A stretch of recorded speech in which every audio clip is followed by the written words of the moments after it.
네, 이제 요한계시록 벌써 6번째 시간입니다. 요한계시록 말씀으로 은혜 받고 계신가요? 네, 하나님의 함께 하심이 우리 성도님들 가운데 있기를 소망합니다. 오늘 말씀은 지난주에 이제 7인을 뗄 수 있는 그 주인공, 그 주권을 가진 자가 누구인가라는 말씀을 나눴는데, 그분이 바로 어린 양 예수 그리스도이시다라는 말씀을 5장에서 나눴습니다. 오늘 말씀은 그렇다면 그 7인 그 내용이 무엇인가, 그것이 하나하나씩 떼어지면서 어떤 내용을 담고 있는가라는 그 장면을 6장에서 그리고 있습니다. 봉인되었던 하나님의 계획, 철저하게 비밀 가운데에서 하나님의 주권을 가진 자만이 열 수 있는 그 계획을 한마디로 요약하면 하나님의 심판입니다. 그런데 중요한 것은요, 지난주에도 말씀드렸듯이 하나님의 심판이 이루어지는 것도 중요하지만 더 중요한 것은 사실 이 하나님의 심판은 앞서 4장, 5장에서 살펴봤던 것처럼 하나님의 어린 양 그 보좌에서부터 심판이 시작된다라는 사실입니다. 봉해져 있는 인을 떼실 주권적인 능력을 가지신 분이 바로 예수 그리스도다라는 분명한 사실을 우리는 먼저 알아야 하는 것이죠. 죽임을 당한 것 같은 어린 양, 7뿔과 7영을 지니신 어린 양, 천상에서도 지금도 영광과 존귀와 찬양을 받기에 합당하실 어린 양, 이 어린 양께서 7인을 떼고 계시다라는 겁니다. 따라서 이 심판은 모든 일이 하나님과 예수 그리스도의 주권 아래에서 진행된다라는 사실을 우리는 기억해야 하는 것이죠. 오늘 이제 6장에서는 이 어린 양이 하나하나씩 차례대로 인을 떼는데요, 첫째 인부터 넷째 인을 보시면 앞서 하늘에서 등장했던 네 생물의 음성이 들리면서 각각 흰말, 붉은말, 검은말, 청황색 말이 등장하면서 이제 네 번째 인까지 심판이 펼쳐집니다. 그리고 다섯 번째 인은 순교자들의 어떤 기도의 모습이 담겨 있고요, 또 여섯 번째 인을 보시면 마지막 종말의 때의 모습이 담겨 있습니다. 그리고 일곱 번째 인은 오늘 본문에서는 나타나지 않고 8장 1절에서 5절에 나타나는데, 이 인은 성도들의 간절한 기도를 담고 있습니다. 자, 분명하게 알 수 있는 것은 무엇이냐면 이 인이 하나하나씩 떼어짐으로 인해서 점점 세상은 끝으로, 우리가 말하는 점점 세상은 종말로 간다라는 것이죠. 그리고 또 한 가지 발견하게 되는 사실은 그 가운데에서 명확하게 예수 그리스도를 따르는 자들, 그리스도인들은 구분되어진다라는 것을 발견할 수 있습니다. 따라서요, 생각해 보면 사실 우리 하나님의 백성인 우리들은 이 심판 앞에서 지나치게 두려워하거나 겁을 먹거나 무서워할 필요가 없는 거예요. 왜냐하면 우리가 하나님의 백성으로서 그 안에 머물게 되고 우리가 하나님의 자녀로서 살아가게 되면 우리에게는 반드시 구원의 은혜, 천국의 소망이 우리 가운데는 주어지기 때문입니다. 이것이 바로 일찍이 죽임을 당한 것 같은 예수 그리스도의 은혜이죠. 자, 그러면 이 말씀이 왜 우리에게 오늘 주어졌겠습니까? 우리만 안전함을 누리고 우리만 하나님의 영역 안에서 머물면서 구원받으면 끝이다? 그게 아니라는 거죠. 예수님께서 하나님의 보좌 우편에 앉으시기 전에 우리들에게, 성도들에게, 예수를 따르는 제자들에게 사명을 주셨습니다. 그 사명이 무엇이냐면 죽임을 당한 것 같은, 죽임당한 어린 양의 그 삶을 이제 성도들이, 이제 제자들이 그 뒤를 잘 따라가라 라는 말씀이에요. 그리고 이 말씀 안에는 분명히 주의 복음을 전하고 주의 구원을 전하고 영원한 생명을 전할 수 있는 그 일을 우리가 감당해야 된다라는 것을 말씀하고 있습니다. 그것이 바로 제자들에게 주셨던 사명이고 오늘날 우리에게 주시는 사명입니다. 자, 그런데 우리가 이 사명을 다하는 데 있어서 가장 큰 걸림돌이 무엇이냐면 바로 죄의 문제겠죠. 물론 우리들도 예수 그리스도의 은혜로 대속받은 그 은혜가 있지만 그럼에도 불구하고 여전히 우리 가운데 남아있는 죄들이 있지 않습니까? 매일매일 주의 말씀에 순종하고 주님을 따라야 하는데 그러지 못하는 부분들, 순간순간 찾아오는 죄들이 분명히 우리 가운데도 있습니다. 이것을 점검하고 동시에 동시에 이제 우리가 하나님의 사명을 받은 자로서 세상을 바라보게 되면요, 우리 주변이 얼마나 이 죄악이 심각한지를 너무나 쉽게 알 수 있습니다. 따라서 우리는 이 문제의식을 가지고 분명하게 알고 세상을 바라보고 세상으로 나아가야 한다라는 것이죠. 오늘날 사람들의 문제는 뭐냐면 이 죄의 문제를 너무 가볍게 여긴다라는 거예요. 성경에서는 분명히 이 죄에 대해서 명확하게 이야기하고 있습니다. 죄의 삭은 무엇입니까? 사망입니다. 예수 그리스도께서 우리를 대신해서 십자가에 못 박혀 돌아가셨지만 그 사실을 믿지 않고 들으려고 하지 않고 자기 맘대로 살아가려고 하면 결국에 또 다른 하나님의 그 말씀대로 하나님은 이루신다라는 겁니다. 매일매일 나오는 뉴스들을 한번 보십시오. 지난주도 제가 이런 뉴스를 봤습니다. 10대 학생이 이웃 80대 어르신을 폭행해서 사망에 이르게 했다라는 뉴스였습니다. 그리고 한마디의 사과도 없었다고 합니다. 정말 기가 막힌 뉴스들이 너무나 쉽게 우리 주변에서 일어나고 있습니다. 어떻게 사람이 이럴 수 있을까라는 생각마저 듭니다. 그런데 이 모든 것이 다 어디에서부터 시작됐냐면 바로 죄에서부터 시작된 겁니다. 죄가 세상을 어지럽게 만드는 것이고 욕심이 잉태하여서 죄를 낳게 된 것이고 죄가 자꾸만 장성하여서 모든 사람이 사망에 이르는 현실에 우리는 살고 있습니다. 세상 사람들이요, 아니 그리스도인들도 이 죄를 너무나 가볍고 너무나 쉽게 여기는 세상입니다. 하나님의 분명하고도 명확한 창조 질서가 있음에도 불구하고 그 창조 질서를 거스르는 일이 너무나 주변에서 만연히 행하고 있고요. 자기 욕심만 내세우면서 자기 목소리만 큰 사람이 이기는 사회가 되어버렸고 내 것만 옳다고 주장하면서 내 것을 주장하면 이기는 세상이 되었습니다. 우리는 그리스도인으로서 책임감을 가져야 합니다. 이럴 때일수록 우리는 더욱더 선지자의 마음, 예언자의 마음을 가지고 세상을 품고 세상을 바라볼 수 있어야 한다라는 것이죠. 하나님이 정말 지금도 애타게 찾으시는 한 사람이 있다면 우리가 바로 그 사람 되기를 축복합니다. 우리가 하나님의 말씀에 민감하게 바로 서야 되고요. 그 음성을 들으려고 하는 것은 당연하고 거기서만 그치는 것이 아니라 우리는 이 말씀을 가지고 예언자적인 마음으로 선지자의 마음으로 세상 가운데 나아갈 수 있어야 합니다. 하나님의 말씀을 대언해야 되는 것이죠. 우리는 오늘 본문에서 나타나는 이 7인 심판을 할 수밖에 없는 그 하나님의 마음을 조금 알아야 돼요. 심판의 계획이 있기 전에 하나님이 이 천지를 창조하실 때의 마음이 어떠하셨습니까? 하나님은 분명히 우리들을 향한 구원 계획을 먼저 가지고 계셨습니다.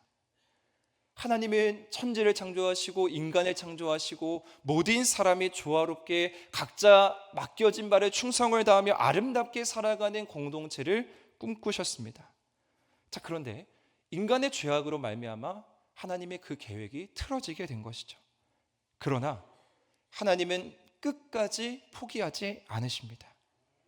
그렇기 때문에 각 시대마다 지금도 여전히 하나님께서는 선지자들을 보내주시고 예언자들을 보내주셔서 다시 돌아와라, 다시 회개하고 돌아와라, 다시 내가 너희들에게 기회를 주겠다라고 반복해서 말씀하고 계시는 겁니다. 따라서 우리는 마지막 때라고 말하는 이 때에 하나님의 심판이 완성되는 그때까지 우리에게 맡겨진 사명을 다해야 하는 아주 중요한 임무를 가졌다라는 것을 기억하시기를 바랍니다. 그래서 우리가 하는 전도도 매우 중요한 거고요. 그래서 우리가 하누리교회 안에서 행해지는 많은 신앙 양육 프로그램들이 중요한 것입니다.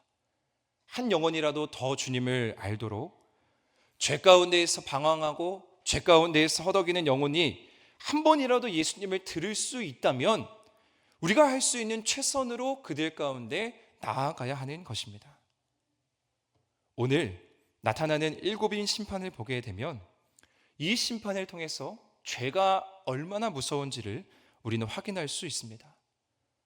앞서 설명드렸듯이 등장하는 네 말도 사실 살펴보면 어떤 인간의 욕망, 인간의 욕구를 담고 있습니다.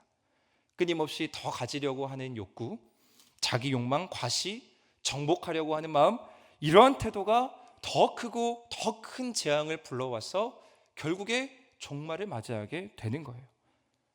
그리고 보면요, 사실 이 심판은 하나님의 그 마음, 하나님의 정말 그 간절한 마음이 아니죠. 하나님의 간절한 마음은 우리를 구원하려고 하는 마음이에요. 근데 왜 이 심판이 주어질 수밖에 없냐면 죄의 탐욕으로 가득한 인간들 때문에 이 심판이 주어질 수밖에 없는 거예요. 우리가 돌이키지 않고, 우리가 하나님께로 나아가지 않고, 우리가 회개하지 않으면 우리는 이 심판을 맞이할 수밖에 없다라는 겁니다. 자, 그렇다면 이 각각의 인이 어떤 의미를 가졌는지 좀 말씀을 통해서 나누어 보겠습니다. 첫째 인의 모습을 보시면 2절 말씀에 나타나 있는데 휜 말이 등장을 합니다. 그리고 그 말의 탄자가 활을 가졌고 면류관을 받고 나아가는 모습입니다. 자, 이 말씀만 읽으면 마치 개선장군 같은 모습이죠. 활은 승리를 위한 어떤 무기, 도구이고요. 면류관은 승리한 후에 받는 월계관 같은 개념입니다. 자, 그럼 이 말씀을 보면 마치 이 모습이 예수 그리스도의 모습이 아닌가, 휜말을 타고 오시는 예수님의 모습이 아닌가 라는 착각마저 들게 됩니다. 자, 그런데 이러한 환상의 모습들이 우리를 더 혼란스럽게 하는 것이죠. 이 모습은 분명히 예수 그리스도의 승리의 모습이 아닙니다. 이는 예수 그리스도의 승리의 모습과 아주 비슷한 모습으로 대표적인 거짓된 영의 모습이라는 거예요. 자, 이 말씀은 뭘 얘기하고 있냐면요, 마지막 때가 될수록, 종말의 때가 될수록 우리에게 더 분명한 분별력이 있어야 된다라는 말씀입니다. 이단의 뜻이 뭐냐면요, 끝이 다르다라는 거예요. 출발은 너무나 비슷해 보이고 모양은 너무나 비슷해 보이지만, 처음 시작이 너무나 똑같지만 결국의 마지막이 다른 거예요. 예수 그리스도를 전하지 않고 인간을 믿으라고 하고, 예수 그리스도를 전하지 않고 자신들의 교리가 맞다라고 하는 것이 이단들의 미혹된 영들의 모습이에요. 자, 그렇다면 이럴수록 우리가 더 잘 알아야 하는 거예요. 더 명확한 분별력을 가지고 세상을 바라볼 수 있어야 합니다. 제가 찬양 인도를 준비하면서 이렇게 유튜브에 저희가 부르는 찬양 있지 않습니까? 뭐 예를 들어 오늘 이따가 부를 찬양 우리 함께 기도해라는 찬양인데, 이거를 치면 이 찬양을 똑같이 이단 교회에서 아주 똑같은 모습으로 똑같이 찬양을 합니다. 그냥 그 교회의 명칭을 자세하게 보지 않으면 그냥 보고 은혜를 받게 돼요. 이러한 모습들이 우리 주변에 너무나 이제 팽배하게 펼쳐져 있다라는 겁니다. 자, 그렇기 때문에 우리는 분별력을 가지고 올바른 말씀을 가지고 세상을 바라볼 수 있어야 합니다. 이 휜 말의 모습은요, 2절 말씀에 그 핵심이 있습니다. 마지막 부분에 보시면 이기고 또 이기려고 하더라. 계속해서 이기려고 하는 모습이에요. 이것은 인간의 이기려고 하는 그 욕망의 욕심의 모습을 보여주고 있는 것입니다. 끊임없는 인간의 욕망을 보여주는 것이고요, 하나님이 우리에게 주신 것에 만족하지 못하고 더 가지려고 하고 더 이기려고 하고 더 나아가려고 하는 인간의 속성을 보여주고 있습니다. 이것이 바로 첫째 인의 모습입니다. 둘째 인은요, 4절에 나오는데 붉은 말의 모습입니다. 읽어보시면 말을 탄 자가 허락을 받아 뭘 하냐면 화평을 제하여 버리고 서로 죽이게 하고 큰 칼을 받았다라고 기록되어 있습니다. 쉽게 말하면 인간 스스로 자기들끼리 죽이고 죽이는 장면입니다. 붉은 말, 붉은 것이 피를 상징하듯이요, 서로 피를 보게 되고 마치 전쟁의 모습을 보여주고 있는 것이죠. 종말의 때에 하나님께서는 더 이상 인간이 악한 모습을 제한하지 않고 그대로 내버려 두시면서 자기들끼리 화평을 제하여 버리고 서로 죽이는 모습을 보여주게 되고 서로의 그 목숨까지도 앗아버리는 그런 상황으로 몰고 간다라는 것을 둘째 인의 모습을 통해서 보여주고 있는 것입니다. 셋째 이는요, 5절 말씀에 나오는데 검은 말의 모습입니다. 자, 그런데 이 검은 말에 특징이 있습니다. 그 탄자가 손에 저울을 가졌습니다. 저울은 무엇을 상징하냐면요, 공평함이 사라졌다라는 거예요. 공의가 사라졌고 공평하지 못한 사회입니다. 주로 저울이 어디에서 쓰이냐면요, 장사할 때 시장에서 쓰이지 않습니까? 그래서 이 저울이 상징하는 것은 아주 공평함이 사라졌어. 부한 사람은 더 부하게 되고 약자들은 더 약해지고 궁핍하여지고 빈궁함에 처하게 된다라는 것을 보여줍니다. 그 말씀이 6절에서 이렇게 잘 표현되어 있습니다. 한 데나리온의 밀 한 대요, 한 데나리온의 보리 석대로다. 잘 알듯이요, 보통 한 데나리온은 노동자가 하루에 밟는 품삯입니다. 그런데 그 한 데나리온으로 밀 한 대밖에 살 수가 없는 거예요. 한 데나리온, 하루 열심히 일해서 겨우 한 끼 먹을 수 있다라는 거예요.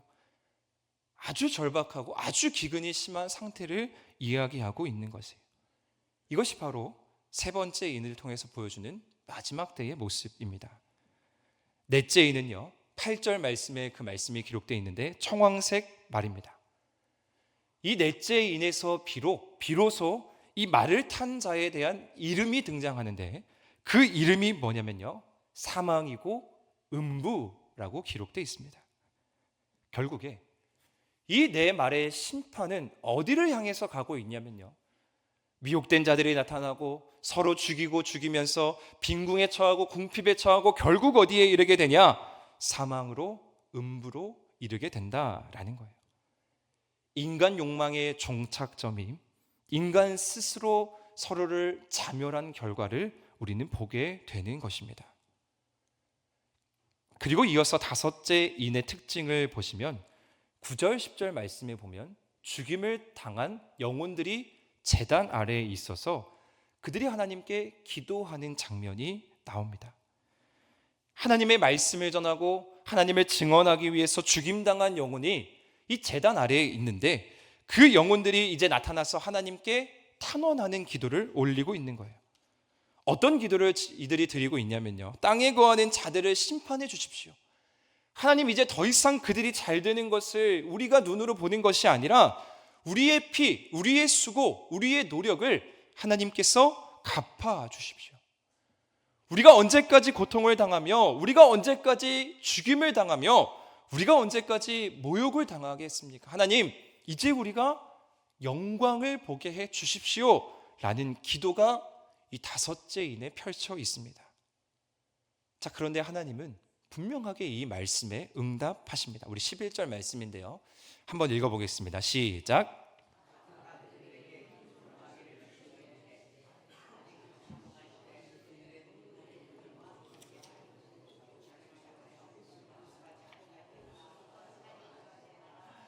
아멘. 하나님께서는요, 잠시 동안 쉬되 그리고 그들에게 말씀하십니다. 그 수가 차기까지 하라 하시더라. 그런데 하나님이 이 말씀만 하시는 것이 아니라 그들에게 뭘 처음에 주셨습니까? 휜 두루마리를 주셨습니다. 휜 옷을 주십니다. 휜 옷은 분명하게 상징하는 바가 있죠. 매우 고귀하고 거룩하고 순결한 옷입니다. 그렇다면 우리는 이 말씀을 통해서 분명하게 깨닫는 사실이 있습니다.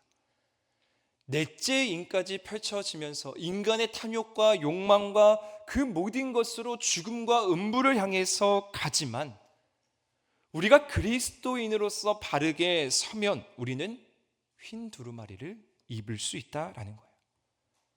우리가 끝까지 거룩과 순결을 지켜야 하는 이유, 우리가 끝까지 믿음을 지켜야 하는 이유가 바로 여기에 있습니다.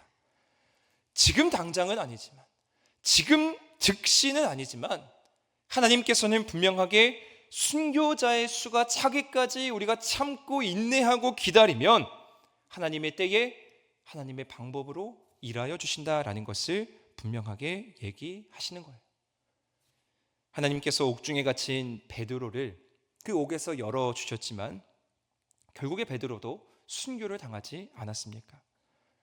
바울을 통해서 하나님께서 수많은 선교, 수많은 전도 현장을 하나님께서 열어주셨지만 결국에 바울도 그 마지막에 순교를 감당하지 않으셨습니까?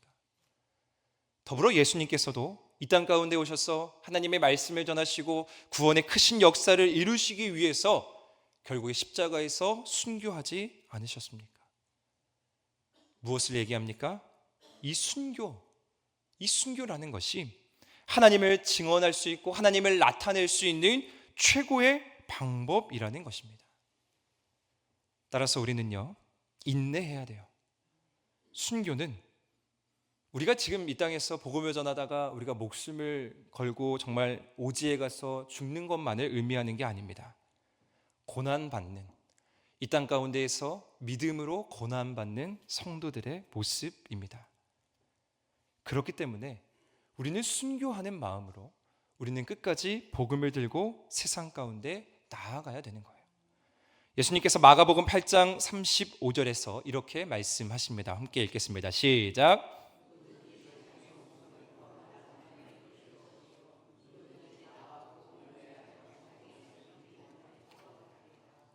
아멘. 우리가 믿음의 여정을 가면서 고난받는 것에 대해서 너무나 억울해하지 않고 아파하지 않으시기를 바랍니다.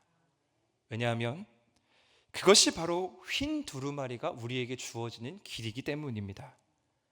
우리의 순교의 정신, 그 마음, 이 마음이 하나님이 정하신 수가 찰 때까지 그 일을 우리가 계속해서 해 나가면 하나님께서 반드시 그 일을 이루신다라는 사실입니다. 우리가 그렇게 고귀하고 거룩한 성도임을 기억하시기를 축복합니다. 그리고 이어서 6번째 인을 보면 이제 아예 드러내놓고 세상의 종말, 세상의 끝을 이야기하고 있습니다. 12절부터 14절까지의 말씀에 나와 있는데요, 해가 어두워진다라는 것은 하나님의 심판이 임했다라는 것을 보여주고요, 달이 피같이 된다라는 것 역시 하나님의 심판이 임한다라는 것을 보여줍니다. 또한 하늘의 별들이 떨어지는 모습도 그리스도가 다시 온다, 다시 이 땅 가운데 재림한다라는 모습을 상징합니다. 자, 이 말씀은 일찍이 예수님께서 제자들에게, 우리들에게 하신 말씀이에요. 제자들에게 예수님이 너희들이 내 이름으로 말미암아 미움을 당하나 끝까지 견디는 자들에게는 구원을 받게 될 것이다 라고 말씀하면서 그 다음에 큰 환란이 오게 될 것이고 마지막 때가 올 것이다 라는 것을 설명하면서 마가복음 13장 24절에서 26절에서 이렇게 기록하십니다. 그때의 그 환난 후에 해가 어두워지며 달이 빛을 내지 아니하며 별들이 하늘에서 떨어지며 하늘에 있는 권능들이 흔들리더라. 그리고 26절 함께 읽겠습니다. 시작. 사람들이 보리라. 아멘. 예수님께서 공생의 기간 동안에 제자들에게 미움당하고 박해당하는 제자들에게 너희들이 견디면 반드시 이 날이 올 것이다 라고 말씀하셨던 말씀과 정확하게 일치하게 오늘 6번째 인에서 이 말씀이 펼쳐지고 있습니다.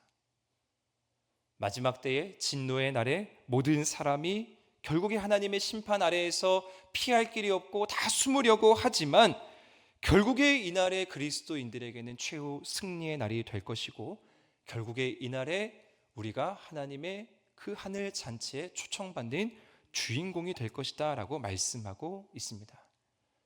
자, 그러면서 이제 마지막 7째 인의 말씀을 하시는데 이 7째 인의 말씀이 아주 중요한 말씀입니다. 물론 오늘 말씀 본문에서 읽지는 않았지만 뒷부분 8장 1절에서 8장 1절 5절에서 나타납니다. 7째 인의 말씀을 이제 읽어보시면 특별하게 심판의 내용은 기록되어 있지 않습니다. 그런데 3절 4절 말씀에 보시면 중요한 말씀이 나오는데 한번 읽겠습니다. 시작.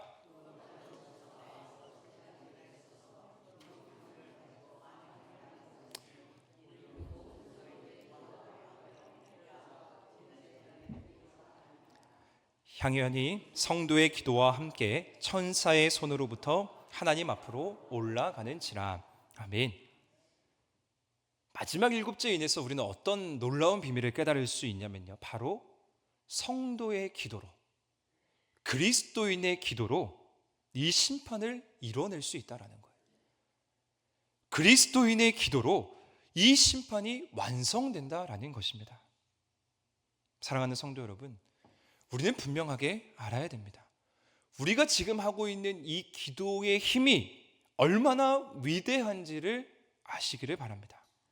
기도는 하늘과 땅을 넘나들 수 있는 유일한 통로입니다. 무엇이 과연 하나님의 마음을 움직일 수 있겠습니까? 죄송합니다. 우리가 아무리 교회에서 열심히 봉사하고 우리가 아무리 교회에서 열심히 헌신하는 것보다 우리가 하나님께 전력을 다해서 기도할 때 하나님의 마음을 움직일 수 있다라는 거예요. 우리 성도들의 기도가 모이고 모여서 하나님의 그 하늘 보좌를 움직일 수 있는 그 강력한 힘이 바로 이 기도에 있다라는 사실입니다. 우리의 기도가 하나님의 불이 되어서 이제 하나님의 불이 이 땅 가운데 쏟아지게 되는 것이죠.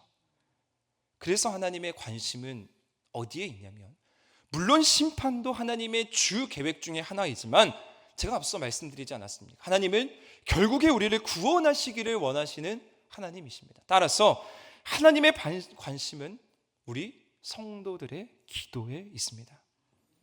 이렇게 놀라운 기도의 능력과 특권을 하나님께서 우리의 백성들에게, 그의 자녀들에게, 성도들에게 허락하신 것입니다. 심판의 때라고 이야기하는 이때에 우리가 할 수 있는 방법이 뭐가 있겠습니까? 기도밖에 없습니다. 기도의 자리를 소중하게 여기시기를 바랍니다. 기도만이 지금 하나님의 보좌를 움직일 수 있다는 사실을 기억하십시오. 하나님의 주권, 예수님의 주권에 대해서 우리가 계속해서 살피고 있는데 그 주권이 결국에 우리에게 임하기 위해서 우리가 해야 되는 일이 무엇이냐면요, 기도입니다. 자, 놀라운 말씀을 한 가지 더 보겠습니다. 이 기도가 하늘로 올려질 때 하늘에서 어떠한 일이 일어나고 있습니까? 8장 1절인데요. 함께 읽겠습니다. 시작. 아멘. 일곱째 인을 떼면 어떤 일이 일어난다고 했죠? 성도들이 기도를 한다고 그랬습니다. 그런데 그때에 하늘이 반시간쯤 고요하다라고 말씀합니다. 4장 5장에서 살펴봤던 하늘의 모습이 어땠습니까? 밤낮 쉬지 않고 24시간 동안 24장로와 네 생물과 모든 사람들이 하나님 예수 그리스도를 찬양했습니다.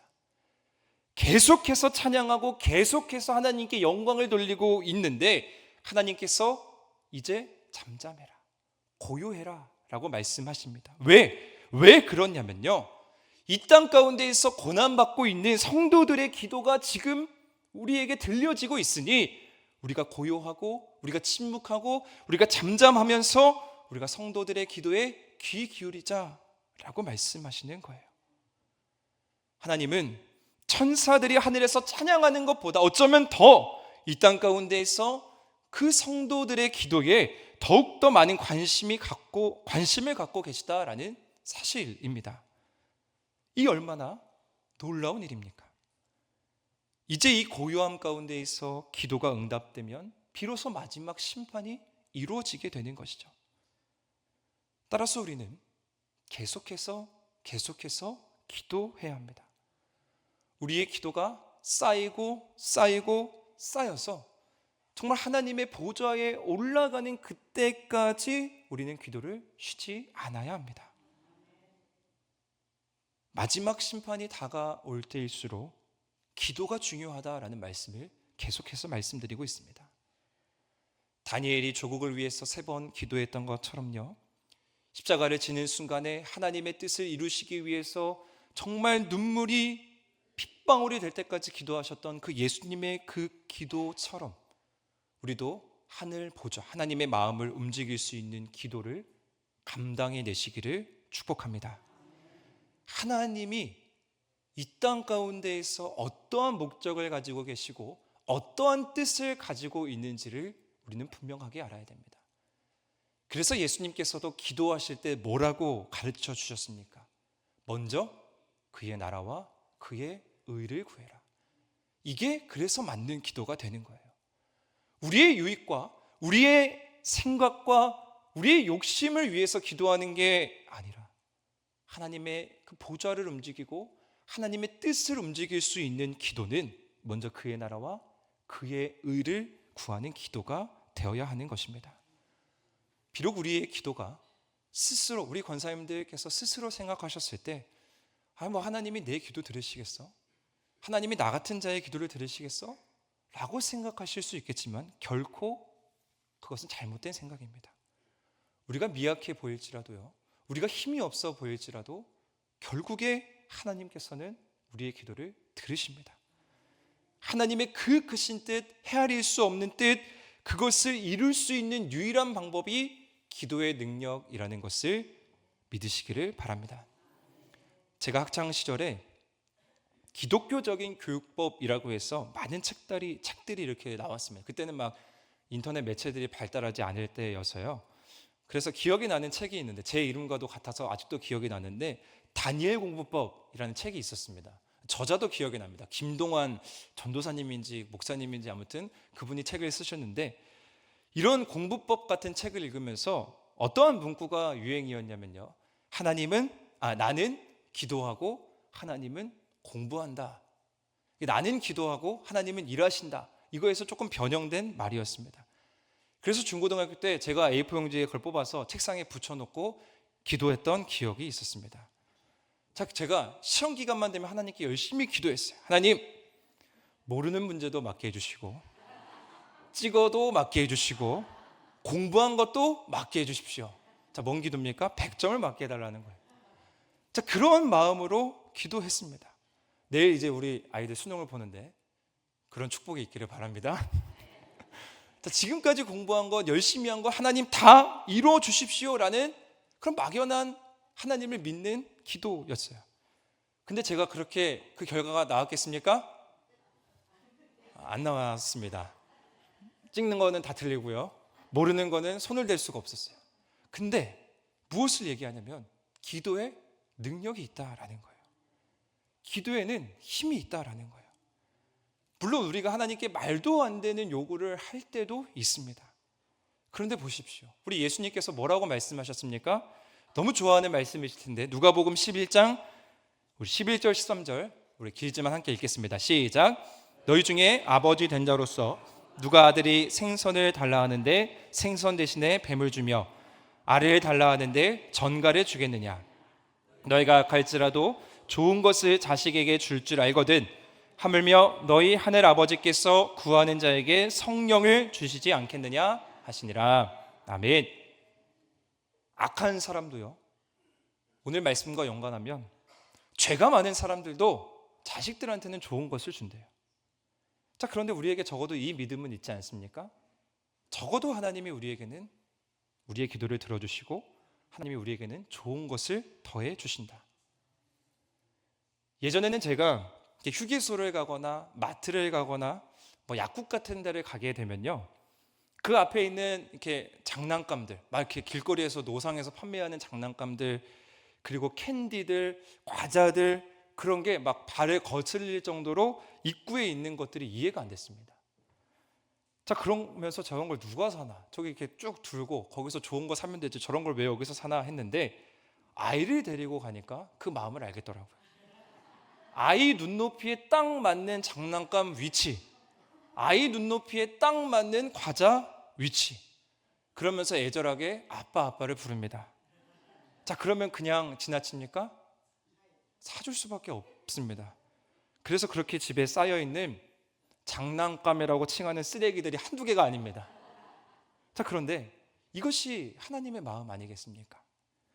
우리가 애절하고 우리가 간절하게 기도하면 하늘 보좌에서도 모든 것을 다 멈추고 오늘 하늘일교회 어떤 권사님이 기도하신다. 자, 주목하자.